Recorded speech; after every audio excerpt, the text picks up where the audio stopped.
ẹjá ṣe pápápá bẹ́ẹ̀ bá gbàgbé lórí ètò yìí náà làwọn èèyàn kan ti sọ̀rọ̀ nípa ọ̀gbẹ́ni agbésùnmọ̀mí kan tó fọwọ́ sọ̀yà pé òun lè jí gómìnà gbé. bẹ́ẹ̀ ni ó sọ bẹ́ẹ̀ ó lọ lè jí gómìnà gbé.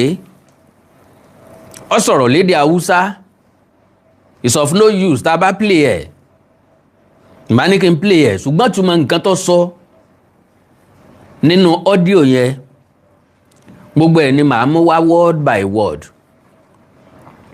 àwọn nǹkan tó sọ ìṣẹ̀lẹ̀ ìtọ́jọ́ wá lójú dàbí alára torí èmi àtẹ̀yìn mọ̀ wípé àwọn tí ń ṣe alámí fáwọn agbésùnmọ̀mí afẹ̀mí ẹni ṣòfò wọ́n pọ̀ nínú iléeṣẹ́ ológun tẹ́lẹ̀ látọdún tán ti bẹ̀rẹ̀ láti mọ̀ bó ṣe rí bẹ́ẹ̀.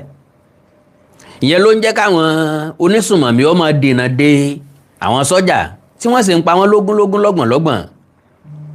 ǹtọ́ wá jẹ́ bànújẹ́ ọkàn fáwa ni pé kọ́wọ́wọ́ bá wá ba ẹni tá a pè lágbésùnmọ̀mí agbébọn rìn àṣekú oró pani ká wá dárí jìn bí ìgbà tó rí òde ọmọ ìwúlò àwọn tí ń jà fitafita kálàáfíà ó lè jọba ká lè fẹ̀dọ̀ lórí òróòro ni bí ìgbà tó orílẹ̀-èdè kan máa ń fi ẹ̀mí àwọn aláìṣẹ̀ ṣòfò because àwọn sọ́jà yìí kọ́ ló dáràn àwọn tí wọ́n ń pààyàn káàkiri ní tí wọ́n fẹ́ kò sẹ́ńtọ́ mọ́ kò dẹ̀ sẹ́ńtọ́ fẹ́ mọ̀ torí pé nìkan ò kàn lè déédéé jí níjìnjì orí ẹni kó sọ pé ọmọlàkejì ń lo òun ò ní jí ó nísinmi so gbogbo wa ti wà nínú ẹ̀ ó ti ń tó bí ọjọ́ méjì mẹ́ta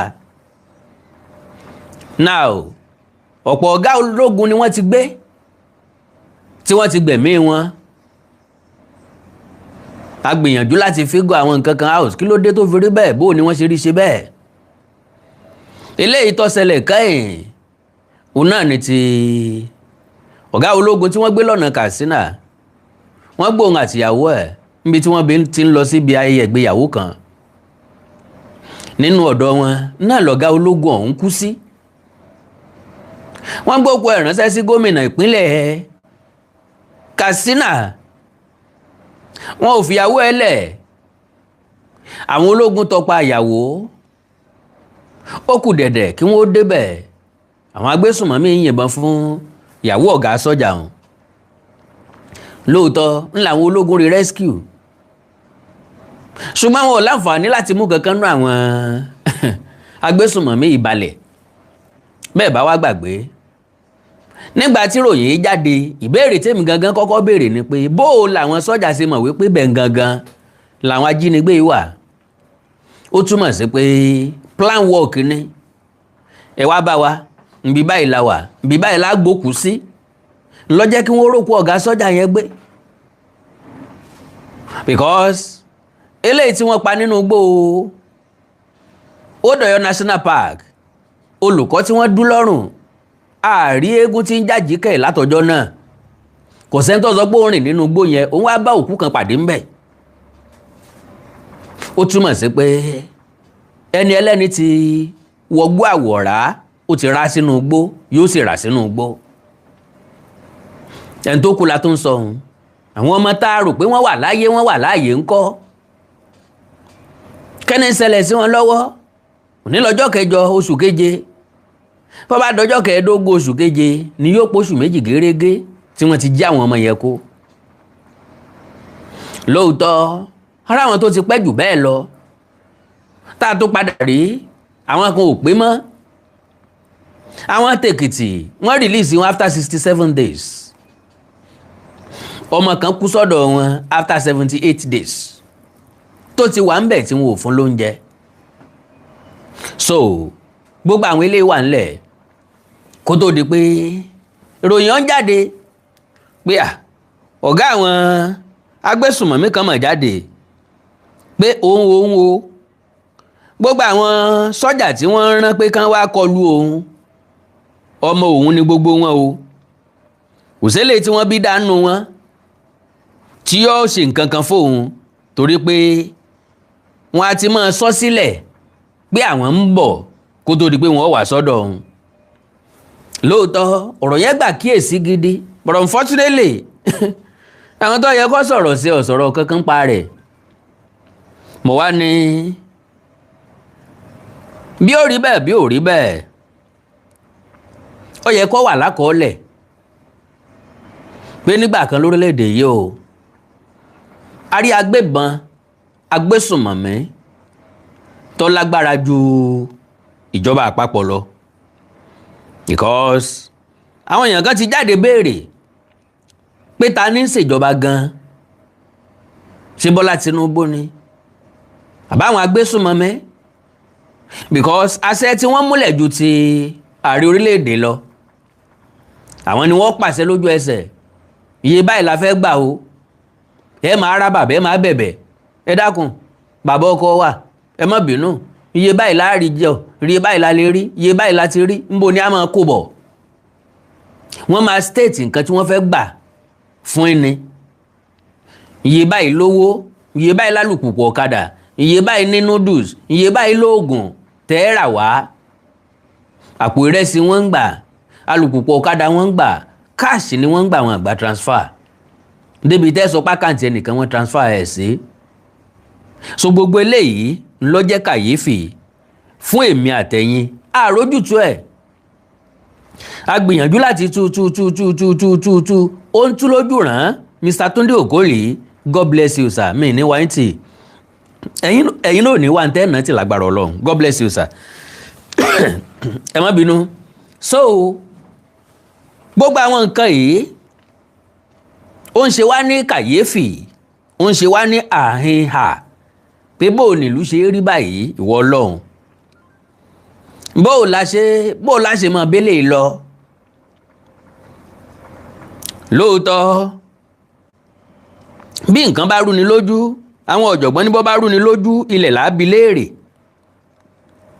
irú ilẹ̀ wo láwa bi léèrè báyìí ńgbà tí kò ń polówó tóró ń gbé wọ̀fà sẹ̀kẹ̀sẹ̀kẹ̀ ń ṣe bí eré bí àwàdà ọ̀ ń dàdí lọ lórílẹ̀‐èdè tá a ti láàrẹ tá a láwọn gómìnà rẹpẹtẹ a ní sọ́jà o a ní néfì tó pọ̀ dáadáa o iléeṣẹ́ ọlọ́pàá wa kún aláwọn ọlọ́pàá ọ̀tẹlẹ̀múyẹ́ a lè tírèsì nẹ́tíwọ̀kì táwọn ajínigbé fi ń interact wọ́n á pe àárín ìlú successfully wọ́n á bá àwọn èèyàn sọ̀rọ̀ including àwọn tó wà níjọba at the end of the day òun là á mọ́ fàfà ìdí igi là á bá a kì í rí wọn bá nídìí igi a ti wá ṣèyí sí Olódùmarè kí là á ṣe àwa ń wòran àwa gba kámú àbí kí la ṣe agba kámú ń gbé Ọlọ́run ó mú ọ èmi àtẹ̀yìn mọ̀ wípé mọ̀ ń bọ̀ wá Ọlọ́run ọba kì í yá lógún ọdún kì í yá lọ́gbọ̀n oṣù lóòótọ́ bọ́ bá dé ìdájọ́ Ọlọ́run ọba mi lágbára ṣùgbọ́n àyàngbé ajádùn láwí pé a jẹ kó tó di pé àyàn ajá gbẹ àkàndọ̀ ra kòǹkò mi ò ní jẹ́ kí àkàwé mi ó pọ̀ ju ọ̀rọ̀ tí mo fẹ́ sọ lọ àwọn ọ̀rọ̀ tárákùnrin yìí sọ àṣìbáàṣì láwọn tí ọjà ń yàn kí ló dé tá a fi ń ṣe bí afọ́jú tá a kàn ń tẹ̀lé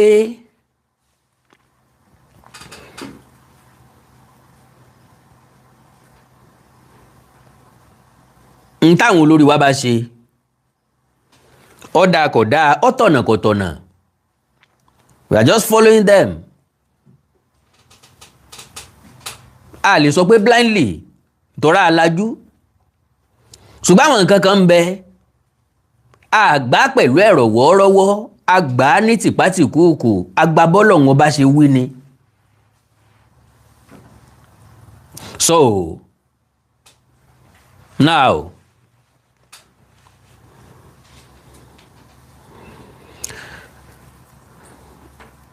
mọ̀ ń bọ̀ o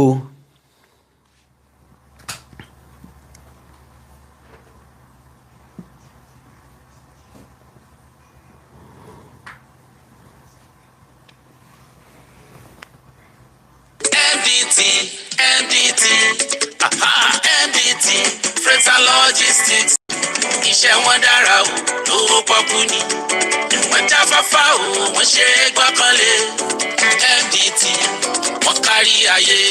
MDT Clearing, Freight and Logistics. Alékìtìntì gbogbo èèyàn ló ròyìn iṣẹ́ wa. Cargo services wa. Lẹ́sẹ̀kẹsẹ̀ lówó péréte. Lẹ́ ò gbé gàrí, epo pupa, èlùbọ́, ẹ̀gúsí, ẹja gbígbẹ, irú, àpọ̀n, aṣọ, ìlẹ̀kẹ̀, àwọn ìwé pàtàkì àti bẹ́ẹ̀ bẹ́ẹ̀ lọ ránṣẹ́ sáwọn èèyàn yín láti Nàìjíríà sí Europe, UK, US, Canada, ibikíbi lágbàáyé. Kò tán síbẹ̀. Ẹ̀yin tẹ́ wà ní Canada, ẹ máa bọ̀ lọ́fíìsì wa ní Canada. Fún ẹ fẹ́ gbé wá sí Nàìjíríà, ìbáṣe mọ́tò, electronics, ohun èlò lórí ṣì lọ bẹ́ẹ̀. Ẹ̀yin tẹ́ ní kọ̀ǹtínà, ọwọ́ kan láò clear kọ̀ǹtínà yín fún yín nílùú Èkó.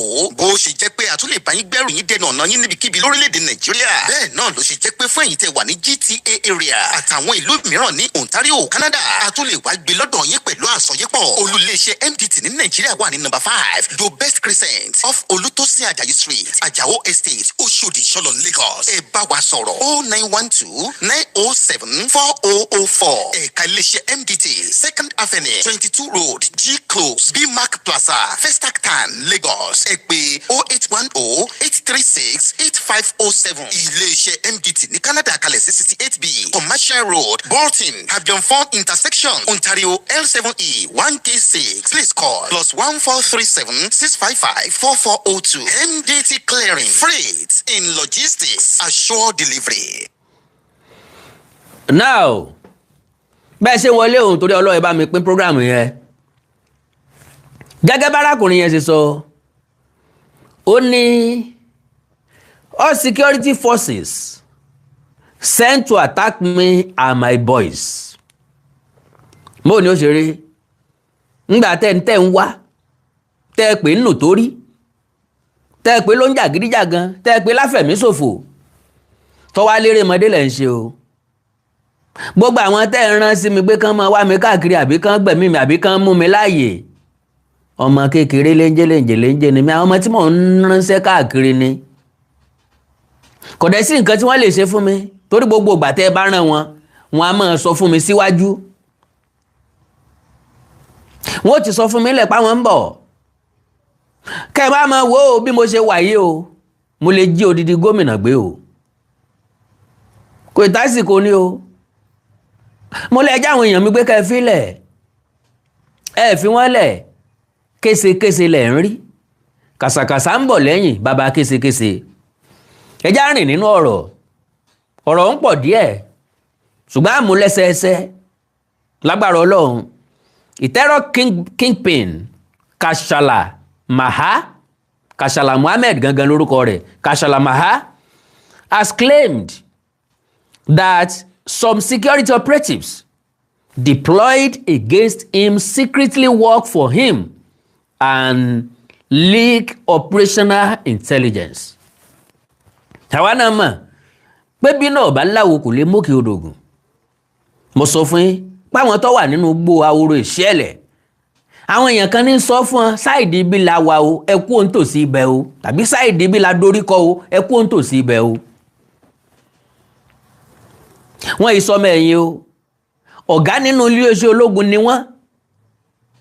Àwọn tí ẹ máa fún ní instruction ni wọ́n. Pé ó yá ẹ lọ ṣe báyìí, ẹ gbà bí ìwọ ni ó lead wọn lọ. Àwọn náà ni wọ́n ń fún ọ ká fáwọn yẹn. Because nínú ikú ń lóró oúnjẹ. Nínú irú iṣẹ́ bẹ́ẹ̀ ní àwọn náà ti ń ní lọ́wọ́, náà ti ń gbé nǹkan rí ṣe. Ṣé ká wá sọ wípé ìjọba orílẹ̀-èdè Nàìjíríà kò tọ́jú àwọn ológun tó irọ́, ìyẹn ò kí ń ṣe excuse.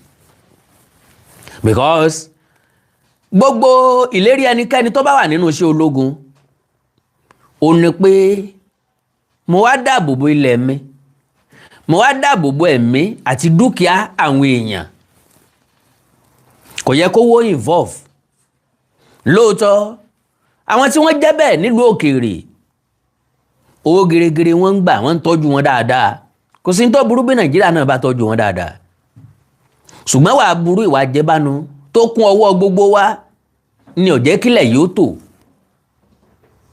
Àwọn tí ń bàjọba jà wọ́n lágbára ju jọba lọ. ìjọba ọkàn mọ̀ ṣèlérí asán, ìlérí ahọ́n, ìlérí òfo lásán ni. So according to him, Maha, who has been linked to ìkọlù burúkú in Katsina communities, made the claim in a viral audio recording in which he reportedly spoke in Hausa ló fi sọ̀rọ̀. I have the audio recording with a government-linked figure addressed as comrade. In the recording, Maha alleged that he receives advanced information on military operation, including plans involving the presidency. Can you imagine? Ààrẹ orílẹ̀-èdè yìí ní láti wà very very careful pẹ̀lú àwọn tó kó rọra, pẹ̀lú àwọn tó fẹ̀mí tẹ̀. Àwọn kan ti sọ nígbà kan rí páwọn tí wọ́n jọ wà nínú ìjọba, olórí, ọ̀gá, olùdásílẹ̀ àtàwọn agbódegbà àti bàbá ìsàlẹ̀ àwọn ikọ̀ afẹ̀míṣòfò ni wọ́n. Well, he said, and I quote, "I swear to God Almighty, all the security forces being sent to call me, to call my camp, are my boys. They inform me anytime they are coming. They inform me anytime they are coming." Okay, during the conversation, because nínú ọ̀rọ̀ yẹn, ó àtẹnìkan ni wọ́n jọ ń sọ̀rọ̀. Bóyá nìyẹn ló pé ló mú ọ̀rọ̀ yìí jáde, tàbó gangan ló pé ẹni yẹn ló ń ṣàlàyé ọ̀rọ̀ fẹ́ nìyẹn. Àwọn méjì sáà wọ́n ń sọ̀rọ̀, Haúsá wọn dẹ̀ ń sọ. During the conversation, the government-linked figure appealed to Maha to embrace peace and stop attacks on communities. Ẹni tó jẹ́ government figure yẹn, bó ló ṣe ní nọ́mbà Kàṣàlà? Ṣé wọ́n sẹ́ndí ẹ̀ sí ni? Bó ló ṣe ní nọ́mbà ẹ̀, bó ló ṣe pé tó fi rí pík tí wọ́n fi jọ ń sọ̀rọ̀? Alright, ẹ ti rójú olè ẹ̀ mú. He said, and I quote, "Well, God knows." The comrade said, "Look at the efforts and struggle I have been making so that peace can return to this area after everything that happened. But you hardened your heart and refused." Ó sọ fún ẹni tó ń wà ní igun ìjọba ń pé gbogbo ọ̀nà ni mò ń sà o, pé lágbègbè Katsina yìí kó lè wà lálàáfíà, ṣùgbọ́n ẹ sí ọkàn yín le. Ní tẹ́ wà pẹ̀lú ìjọba àti ìjọba gan fúnra rà, ó sí ọkàn rẹ̀ le. Gbogbo orí ọ̀fẹ́ tí mo fi lẹ̀ ṣàmúlò rẹ̀, wọ́n wà lu agídí fún yín. Maha, however, threatened further violence if his demands were not met, accusing security forces of harassment, extortion, destruction of homes, and seizure of livestock. Ìyẹn ni pé àwọn ilé oṣẹ́ ológun, àwọn ń kọlù wọn, wọ́n ń gba ẹran ọ̀sìn wọn. Ilé iṣẹ́ ológun wo ní ń kọlù wọn tí ń gbẹran ọ̀sìn? Kí wọ́n fẹ́ fi ṣe ń bo wọ́n kó sí? So he warned, what you've seen so far is only a little. Gbogbo tẹ́ ẹ ti rí síwájú o, erémọdé lásán ni o. Èéfín iná lásán lẹ rí, Olúkòso sì ń bọ̀. I swear by the greatness of God, òní sọ̀rọ̀ lọ́wọ́ o, if this is how things are going to be, if this is how the government will behave without justice, then what I've decided is this: I will go through all the villages around and capture and find them all. Can you imagine that? Ẹnìkan ní sọ̀rọ̀ o, bó bá jẹ́ pé bẹ́yìn ìjọba ṣe fẹ́ máa ṣe lélẹ́yìí, àwọn abúlé kọ̀ọ̀kan tí ń bẹ nípínlẹ̀ yìí ń ó sì máa lọ ọbẹ̀, ń ó sì máa pa gbogbo àwọn tí ń bẹ lábúlé. Èèyàn kan ló ń bò síbẹ̀ o, ó ń sọ fatafata ni o. Okay, when asked what he gained from pípa àwọn ènìyàn, Maha defended his actions and blamed the authorities for the crisis. Ẹjá gbọ́n tí ìjọba ṣe. Ẹjá gbọ́n tí ìjọba ṣe tó fi jẹ́ pé ìjọba ló di gbogbo ẹ̀bi rù. He said, and I quote, "What benefit?" Maha replied, "People are constantly being chased. Ṣé tán bá wà lábi kí wọ́n má lé wọn? harassed and fined ìyẹn ni pé iléeṣẹ́ ológun tàbí àwọn ọlọ́pàá wọ́n harass àwọn èèyàn wọ́n extort wọn wọ́n gbowó lọ wọn ẹ pé kí màá wá sí south west kọ́ wá wo báwọn ọlọ́pàá sí harass oríṣiríṣi àwọn èèyàn bí wọ́n ṣe ń pa àwọn èèyàn torí 100 naira torí 200 naira torí 1000 torí 500 naira bí wọ́n ṣe ń tí àwọn ọmọ ọlọ́mọ mọ́lé parọ́ mọ́ wọn pé jalè nítorí pé wọn ò fún wọn lówó bí wọ́n ṣe parọ́ olè mọ́ ọmọ yahoo torí pé wọn ò bá wọn pàpà pín bí ẹran gbẹ́ oríṣiríṣi ọ̀ràn tán máa kó síyàn lọ́rùn tó ń tọ́ òsì nílé bọ́m̀bẹ̀ tó ń sì fi gbé lọ ilé ẹjọ́ oríṣiríṣi ọmọ wọn ti ṣe léṣe oríṣiríṣi ọmọ wọn ti pa fóbi wọn. So now kí màá wá sí south west kó wá fìlì ẹ̀ kó wá wo bí nǹkan ṣe ń ṣẹlẹ̀ báwa sọ pé a fẹ́ bínú sí ìjọba kí làwọn ò bá dànà á pàlórun ni alright ó ní harassed and fined wọ́n ń gbowó ìtanràn lọ́wọ́ wọn. Have you ever seen a situation where instead of reconciliation they seize people and their property? ṣé ìjọba wo ní ṣe yẹn yóò jẹ́ ìjọba ìpínlẹ̀ Katsina kì í ṣe ìjọba àpapọ̀ ṣùgbọ́n ìgbà tí wọ́n bá dá gbogbo ẹ̀ kalẹ̀ ọrùn ìjọba àpapọ̀ wọn ń dá sí orí ìjọba àpapọ̀ wọn ò dálé ìjọba àpapọ̀ wọn sọ pé kò sí ẹ̀tọ́ tiẹ̀. So kẹ́ ẹ lè máa wò ó now right now they've sent security agents who are roaming around uselessly. That is ẹni ń rí àwọn security agent bí wọ́n ṣe ń káàkiri ti wọn ẹ mọ̀ pé ńgbà tí yóò sọ̀rọ̀ ó daṣọ dúdú bo gbogbo ojú báyìí mẹ́nu dé jẹ́ pé kò sẹ́ni tó lè rójú ẹ̀ tàbí tí ó dà mọ̀ kò wọ́n ra àwọn security agent tí wọ́n ń gbébọn tí wọ́n ń sọ pé àwọn ń wá àwọn onísùmọ̀mí káàkiri yóò kàn máa fi wọ́n ṣe ẹ̀yẹ ni pé ọ̀rá àwọn oníyà ọ̀rá àwọn ẹlẹ́lẹ́yà bẹ́ẹ̀ bá dààmú ara yín tán ẹ̀jẹ̀ á gbọ́. So uselessly when you arrested my boys did I refuse to release those people? I didn't refuse. Okay now but I have captured others and I swear to God I will show the whole world I still haven't started dealing with the government properly yet. There are still people I'm targeting and planning to capture. Èèyàn kan oṣù ló ń sọ̀rọ̀ o ó lóun ti mú àwọn ọ̀pọ̀lọpọ̀ àwọn èèyàn sígbèkùn ìntòun ó sì fojú wọn rí òun fi hàn gbogbo ayé ẹ rí àwọn èèyàn kan lọ́wọ́ ń bẹ lọ́kàn tóun ti ní lọ́kàn pé òun lọ rèé jí gbé òun ó sì fojú fi mú wọn dánrin ọ̀dà o. He further accused security operatives of attacking civilians and destroying cattle. Àwọn security operative wo làwọn náà ń kọlu àwọn èèyàn tí ò gbébọn dání tí wọ́n sì ń ba ẹran ọ̀sìn wọn jẹ́ olè làwọn security míì náà. Now he said and I quote, "Since these security agents have come and are destroying homes and driving people away and they've even shot our cattle, then I have no choice but retaliation. They have destroyed our property, so we will also destroy theirs." wọ́n bà nǹkan ní wa jẹ́ àwọn náà bà tí wọ́n jẹ́.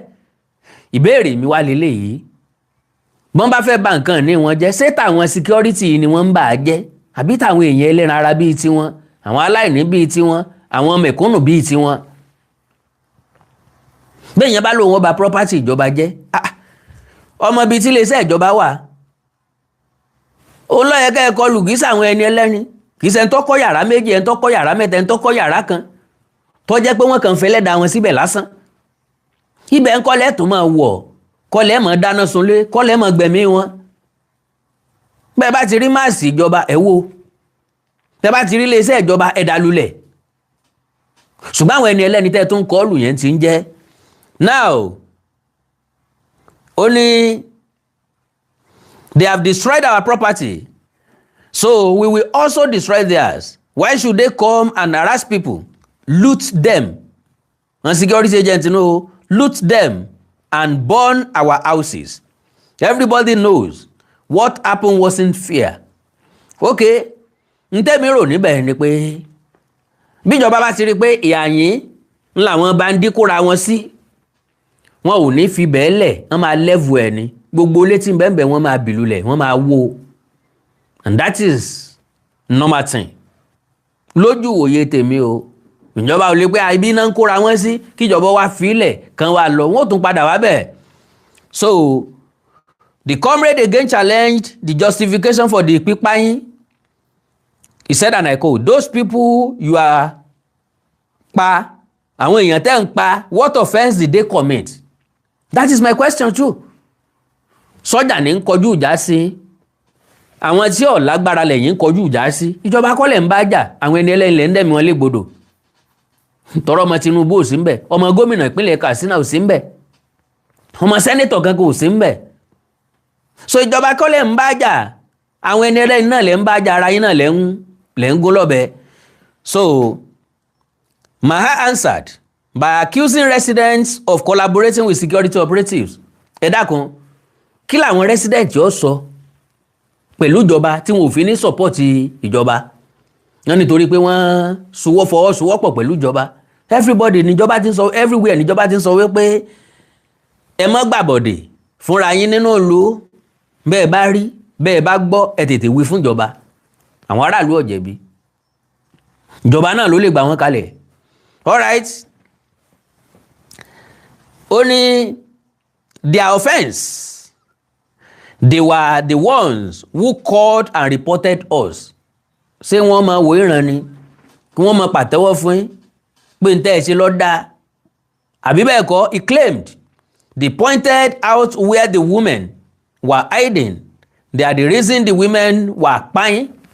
Okay, wọ́n pa àwọn ìyàwó wọn ó láwọn aráàlú ló tọ́ka pé àwọn ìyàwó àwọn nù o wọ́n sì pa wọ́n. When asked who provided him with such intelligence, the terror leader revealed the existence of informants allegedly embedded across communities and security structures. Wọ́n lágbódegbà wọ́n ní alámí láàrin ìlú láàrin àwọn iléeṣẹ́ ológun n tó fún wọn lórí ọ̀fẹ́ láti ríṣẹ́ wọn ṣe lélẹ́yìí. He said, and I quote, I have guarantees. People from their own town informed us. You know very well that throughout this area, we have our own informants. We don't just attack people without certainty. Those people in Mushali were specifically involved. Ẹ mọ̀ ń pa ẹni ńlọ́jà dẹ́mi wọn légbodò. The comrade pleaded with him to stop ìpànìyàn. Ẹ fòpin sí kinní yìí bẹ́ẹ̀ ṣe ń pa àwọn èèyàn káàkiri ọ̀dà. He said, and I quote, please fear God. Ìpànìyàn everywhere will never bring a solution. But Maha responded bitterly, you people are only after money. Owó nìkan lẹ́yìn mọ̀ ilẹ̀ tó mọ̀ lẹ́yìn owó. The government link figure then insisted that justice must be done fairly and warned that selective treatment was worsening the crisis. He said, and I quote, if justice is done for me, even if everyone else suffers injustice, I won't complain as long as justice is done, the comrade stated. Kashala then made one of the most alarming revelations in the conversation, alleging widespread compromise among security officers. He said, and I quote, tell me honestly before God, among the security officers I talk to, is there any who doesn't secretly give me information or work with one side or another? Can you imagine that? Everything that's happened shows you people only defend your own side. If your advice had been respected, things wouldn't have gotten this hard, this bad. But your people failed. And when complaints are taken to the authorities, nobody listens. So who should I turn to? Now, ẹ já wò dáadáa. Àwọn agbésùnmọ̀mí náà ní point o. Honestly, to the best of my understanding, wọ́n ní point. Problem wa làwọn tá a fi so lórí tí wọ́n ń bẹ níjọba. Irú ẹ̀ ní situation ti ìpínlẹ̀ Ọ̀yọ́. Àní fáwọn agbésùnmọ̀mí lówó, àní fáwọn agbésùnmọ̀mí lówó, àní ṣe tí wọ́n fẹ́ fún wọn. Ohun tí wọ́n gbá tó bà nǹkan jẹ́. jìnnàjìnnà at the end of the day ẹ padà tó fún wọn lówó ni but ẹ ní lè sọ fún wa mọ́ because àwọn tó mú yàn dání wọn ní yọ̀ǹda wọn láì gbà tán fẹ́ gbà.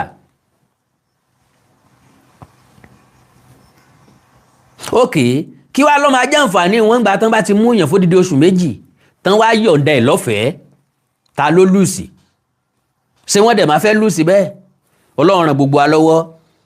now gẹ́gẹ́ bí n tárakùnrin sọ fún wa ni pé bí nǹkan bá ṣẹlẹ̀ táwọn wá sọ̀rọ̀ bí wọ́n bá sọ fún ìjọba ò ní gbégbésẹ̀ kankan bí ìjọba ò bá sì gbégbésẹ̀ kankan n táwọn ò fi jẹ́ kí ìjọba ó gbégbésẹ̀ ní káwọn fi ẹ̀mí aláìṣẹ̀ di nbọ là ń bórílẹ̀-èdè yìí lọ.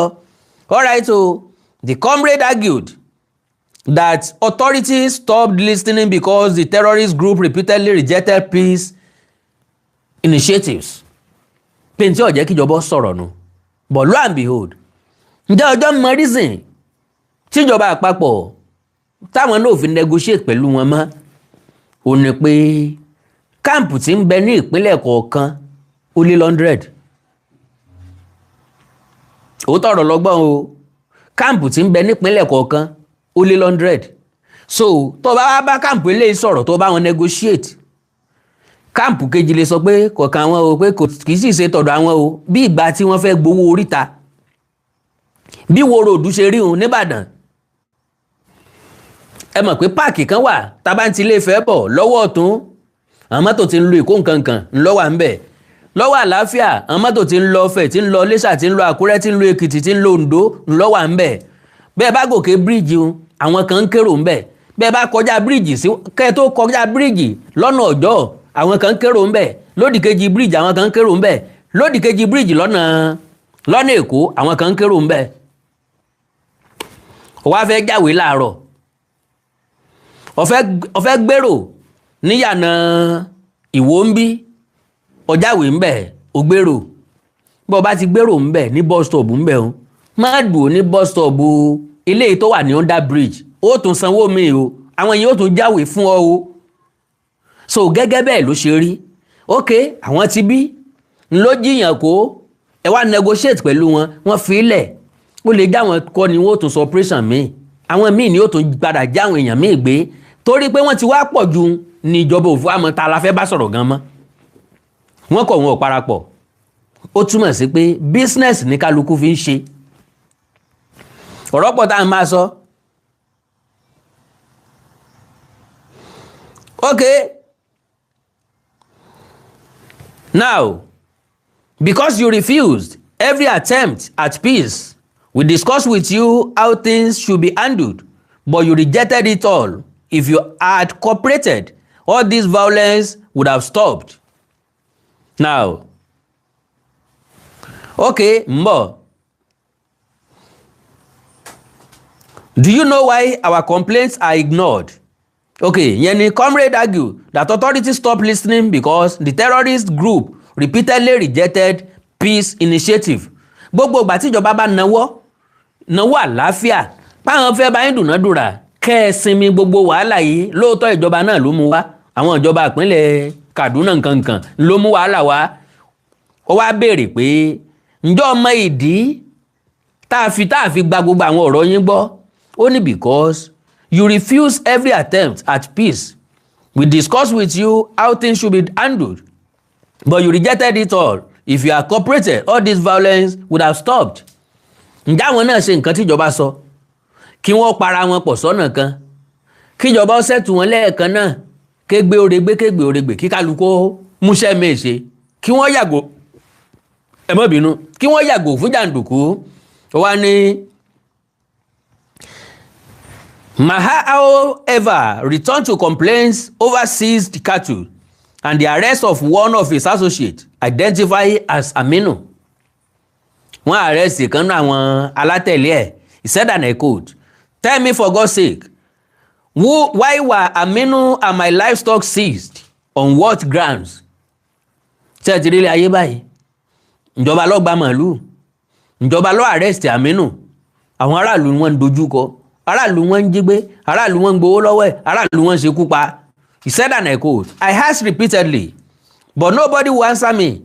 They arrested my boys too.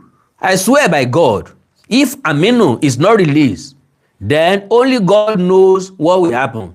Nítorí èèyàn kan ọ̀pọ̀lọpọ̀ èèyàn bá lọ. Even if they 1,000 soldiers, I am not afraid. I have already crossed the point.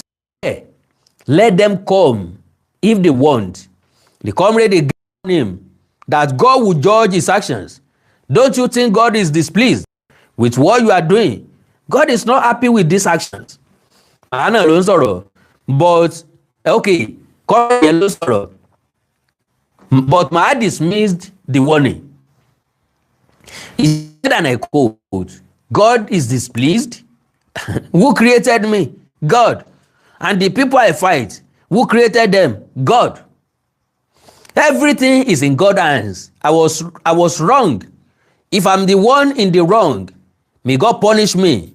If they wrong me, may God punish me. May God give me justice.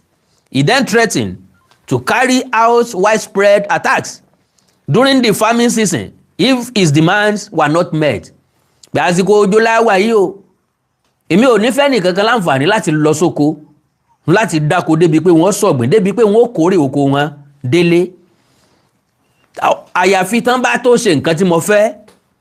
He added, but if my cattle are not returned, I swear these local governments will never know peace during farming season. I no longer care about conflict or chaos. The conversation later took a disturbing spiritual turn as the comrade continued urging repentance. He said, and I quote, what I'm trying to do is advise you to fear the God who created you. My heart shot back. Fear God? Question mark. Then why were my boys arrested? Why was my property seized? Explain that to me first. When the comrades reminded him about seeking God's mercy, Maha rejected the appeal entirely. Forget that nonsense. God's mercy is not nonsense. Yes, okay, God's mercy is not nonsense. Mercy. I ran away from mercy long ago. Maha replied, so you don't want God's mercy? No, I don't. Go and tell God I said so. Maha answered coldly. The comrade replied, and I quote, God is with both you and me. He sees everything we do. Maha continued, mercy is not in human hands. It is in God's hands. Everyone will eventually die. Maybe the person you see as hardened criminal today may still be better before God than others. Mentality irọ́ nìyẹn. Pé bọ́yá ẹni tó bá ṣe àìdá lónìí, ẹni tó fẹ̀mí àwọn èèyàn ṣòfò lónìí, ẹni tó jẹ́ àwọn èèyàn gbégbá ransom lónìí, yóò rojú rere Ọlọ́run. Kò sójú rere Ọlọ́run kankan tí rẹ̀ níbẹ̀ fẹ́ rí láéláé o. Má fọkàn sí táwọn pásítọ̀ àtàwọn wòlíì èké ti sọ fún ọ sẹ́yìn. Ń pé bẹ́ẹ̀ èèyàn bá ti ń ṣẹ̀ látọdún mọ́dún. Bọ́ bá wá ronú pé wàdá ń jọ kan gbogbo ẹ̀ṣẹ̀ láti foríjìn bàbá ńlá arọ́ ni o.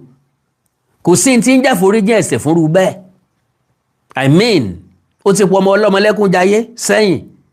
Ó ti fẹ̀mí àwọn èèyàn ṣòfò léraléra láìmọye ìgbà. Ó wá lọ tọrọ àforíjìn, Ọlọ́run dáríjì gbogbo ẹ̀ṣẹ̀ mi jì mí o. Ó ti wá ní lọ́kàn wípé Ọlọ́run ti forí ẹ̀ṣẹ̀ jì ọ́, nonsense ni o. Rádaràda náà kà fọ́nù Bíbélì tó bá gbọ̀n. Kò sí tí ń jẹ́ foríjìn irú ẹ̀ṣẹ̀ bẹ́ẹ̀. Ó jẹ ìyà ẹ̀ṣẹ̀ rẹ. Ó mú mi sí. Pẹ̀lú ògo Ọlọ́run kò dẹ̀ sí dáríjì kankan fúru ẹni bẹ́ẹ̀. Kò síbi tọ́lọ́run ti sọ bẹ́ẹ̀ fẹ́ nìkan kan o. Pé o free láti ń sọ pé bí èèyàn bá ti ń pààyàn lọ́jọ́ tó pẹ́ tó bá kọ̀lá tó máa jáde láyé tó tọrọ ìdáríjì ẹ̀ṣẹ̀ ẹni tó kú ló kú gbé, kò sí tí ń jẹ́ bẹ́ẹ̀. N tó ń fáwọn èèyàn ní God láti máa dẹ́ṣẹ̀ síwájú àti síwájú sínú, láti máa ṣiṣẹ́ láabi síwájú àti síwájú sínú yẹn. Ok, ó dẹ̀ ti sọ fún mi pé èèyàn kọ́ ni mo ń ṣàánú èèyàn, Ọlọ́run ni mo ń ṣàánú ẹ̀dá. The comrade then appealed emotionally for the terrorist leader to repent. He said, and I quote, we are all sinners. Yes, but I want you to enter paradise. I want you saved, even if I myself end up in hell. Comrade yẹn ní sọ bẹ́ẹ̀, ẹ yé tanra yín, ẹ jẹ́ ayé tanra wa. Mo fẹ́ kó wọnú ọ̀run rere. Àwọn tí wọ́n dédé wọ̀lú tí wọ́n ń pa àwọn èèyàn anyhow, ṣé wọ́n ronú kan nípa ọ̀run rere? Ṣé wọ́n ronú pa àlìjánà onídẹ̀ra? Kí náà mọ̀ tí ń jẹ́ bẹ́ẹ̀? Ṣé ń tọ́ wà lójú ọ̀nà láti dé àlùjánà ni pé o gbọ́dọ̀ gbẹ̀mí èèyàn rẹpẹtẹ, o gbọ́dọ̀ wọnú ìlú kan káriwo ẹkún káriwo ọ̀fọ̀ ó ti sọ ń bẹ̀ kó dédé mọ́ pa àwọn aláìṣẹ̀ kó nítorí pé gọ́ọ̀mẹ̀ntì fìyà kan jẹ ọ́ àbí wọ́n gba nǹkan ní ẹ ó ṣe fèsì gọ́ọ̀mẹ̀ntì tó gba nǹkan ní ẹ wáyé pípa àwọn èèyàn bọ́ bá tiẹ̀ sì mú wọn ń gbèkùn tó wá ní ọ̀dà o ẹ fà àwọn nǹkan ní ìmílẹ̀ o wọ́n yọ̀ǹda ẹ̀wọ̀n tẹ́ ẹ kó ẹ bá ń kó wọn síbi báyìí eléyìí ń jọ̀rọ̀.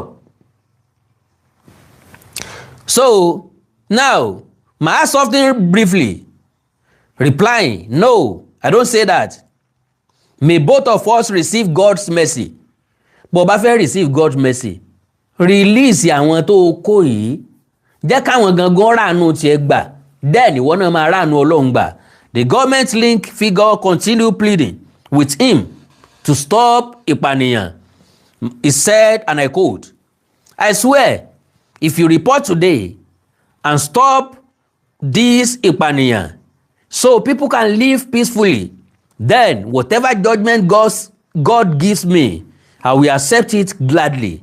But Maha insisted the violence will continue unless his demands were met. He said, and I quote, you see, you blame me, but I also blame you. Nobody else can stop this except me, and I can also choose to stop it. But on the government side, you people cannot stop anything.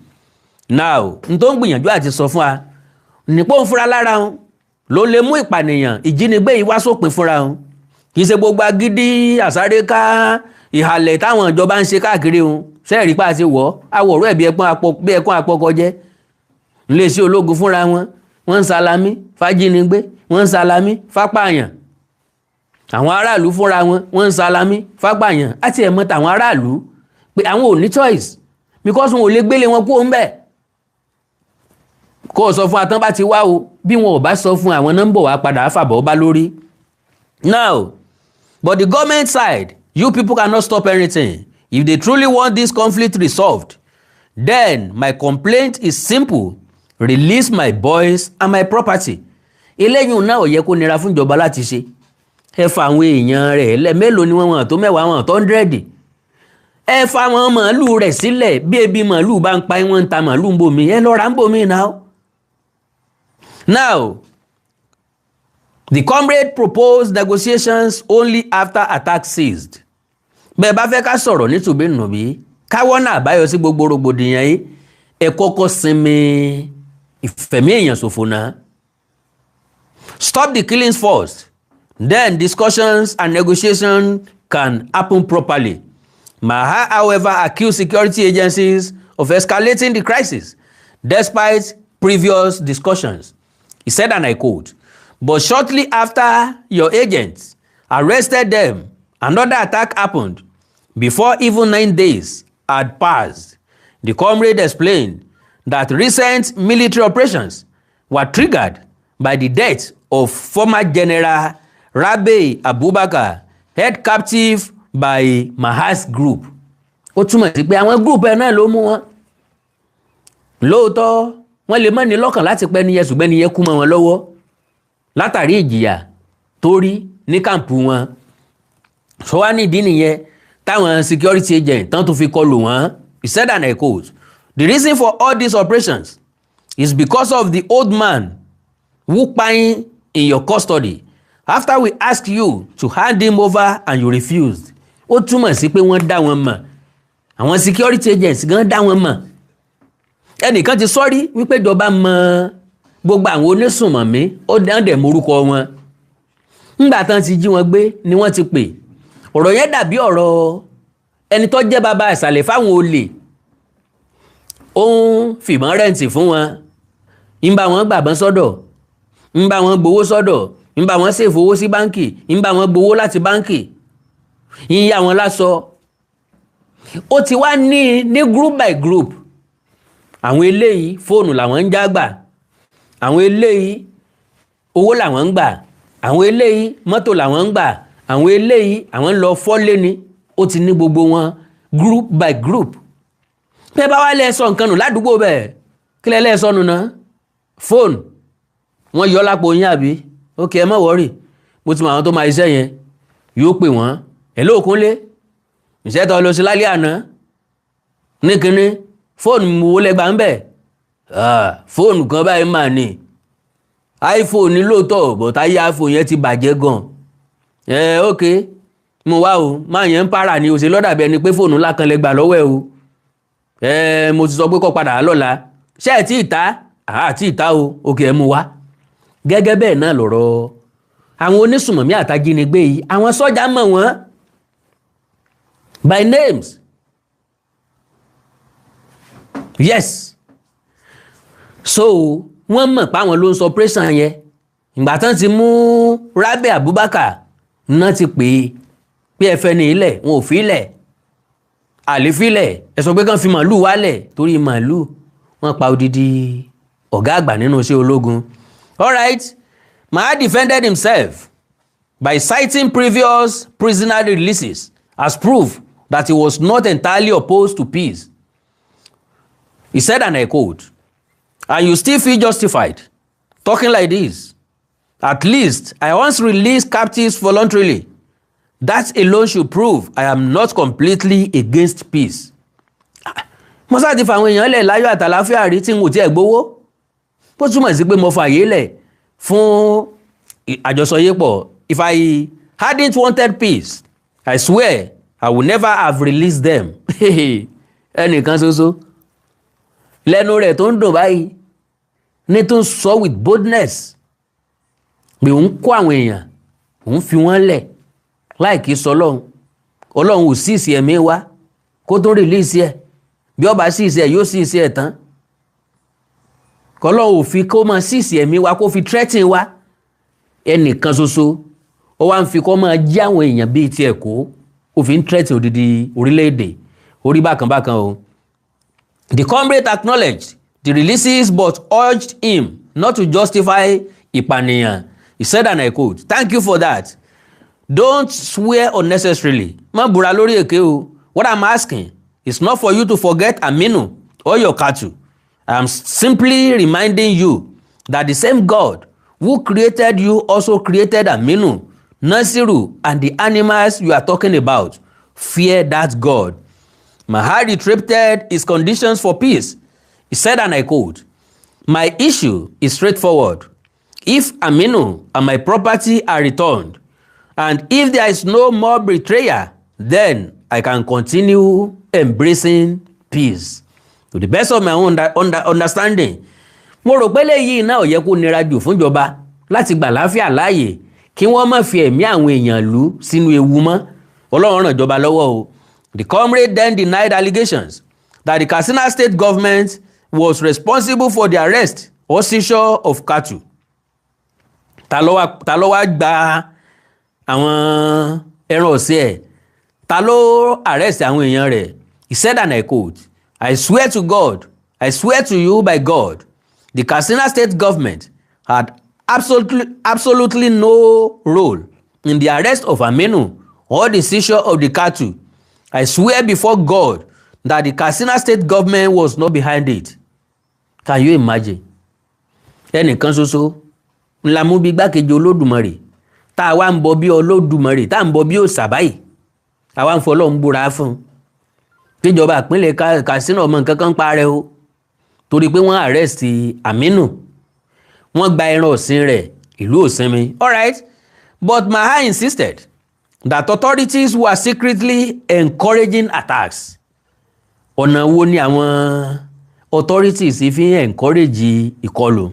I swear the government itself is encouraging attacks, he alleged. The comrade denied the accusation and added, "No, these attacks affect all of Katsina state. The whole state suffers from this violence." Ìyẹn ni ìtumọ̀ gbogbo ọ̀rọ̀ tí arákùnrin ọ̀hún sọ lédè Haúsá. Àkàndá ọ̀rọ̀ Awíkonko kò ní sí àfikún tàbí àyọkúrò nínú wọn bá àlàyé tí mo ti ṣeun. Ìjọba ìpínlẹ̀, ìjọba àpapọ̀ ló ń gbógun ti ìgbésùnmọ̀mí. Ṣùgbọ́n ọ̀pọ̀lọpọ̀ nǹkan yìí ìjọba ìpínlẹ̀ ní ń dá sí wa lọ́rùn. Ni wọ́n wá ń kó gbogbo ẹ̀ sábẹ́ ìjọba àpapọ̀. Ìdí tó jó rí bẹ́ẹ̀ rèé. Lórílẹ̀-èdè wa pẹ̀lú system of government tá ń lò ọwọ́ federal government ní security wà. Gbogbo ń tọrọ máa bò lúpápátá federal government ló ní. Bẹ̀rẹ̀ látòrí ọlọ́pàá federal government ní, civil defence federal government ní, DSS federal government ní, SSS federal government ní, sọ́jà, navy, air force àti bẹ́ẹ̀ bẹ́ẹ̀ lọ, custom, immigration federal government ní. Ìjọba àpapọ̀ ni ó pàṣẹ. But unfortunately àwọn ológun tá a ní Nàìjíríà wọn ò pọ̀ tó. Àdẹ̀lé blame wọn. Iye tíjọba ń gbà tẹ́lẹ̀tẹ́lẹ̀ náà ni wọ́n ń gbà. Ìyẹn sì ń pọ̀ sí lójoojúmọ́. Àkàndá ló rọ̀ lẹ́nu bíi tejò. Government can do better. Both state and federal government. You can do better. Ẹ jáwé sóbì lórí ètò ààbò. Ẹ má jẹ́ ká fẹ̀mí àwọn èèyàn ta káìtì o. Gómìnà Ṣèyí Mákindé, ìjọba ààrẹ Bọ́lá Ahmed Tinubu, àwọn ọmọ tí wọ́n kó ní ahoro ìṣẹ̀lẹ̀ yìí, ẹ bá wa gba àwọn ọmọ yìí padà. Ẹ má jẹ́ àfà àwọn ọmọ ọlọ́mọ sí negotiation. Bóyá àsanwó, àsanwó, àṣẹ tí wọ́n fẹ́, àṣẹ tí wọ́n fẹ́. Ẹ jẹ́ àfi wọ́n sípò ọmọ tá a bí tàbí ọmọ ọmọ wa. As far as I'm concerned, gbogbo àwọn ọmọ tí wọ́n kó láhoro ìṣẹ̀lẹ̀ yìí ọmọ ọmọ ni wọ́n jẹ́ sí Bọ́lá Ahmed Tinubu. Púpọ̀ nù wọn ló máa jẹ́ ọmọ ọmọ sí Ṣèyí Mákindé náà. So ẹ jẹ́ àfi wọ́n sípò ọmọ ọmọ wa. Tá a fẹ́ kí nǹkan kó ṣe, tá a ń try láti protect by all means. Ẹ jẹ́ à protect àwọn ọmọ yìí náà. Ó ti ń lọ lóṣù méjì nísìnyí tí wọ́n ti kó lábẹ́ ìyá, wọ́n ti kó lábẹ́ bàbá, wọ́n ti kó lábẹ́ ẹbí wọn. Àwọn ìyàwó yìí wọ́n ti kó lábẹ́ ọkọ wọn. Bó ni wọ́n ṣe máa rí lónìí? Ṣé wọ́n yàjá jẹ? Ṣé wọ́n yé ìrábùsán ńgbà tá a bá padà rí wọn padà? Ọlọ́run ṣe wọ́n ní rere o. Ààbò Olódùmarè yóò dájú lórí gbogbo wa o.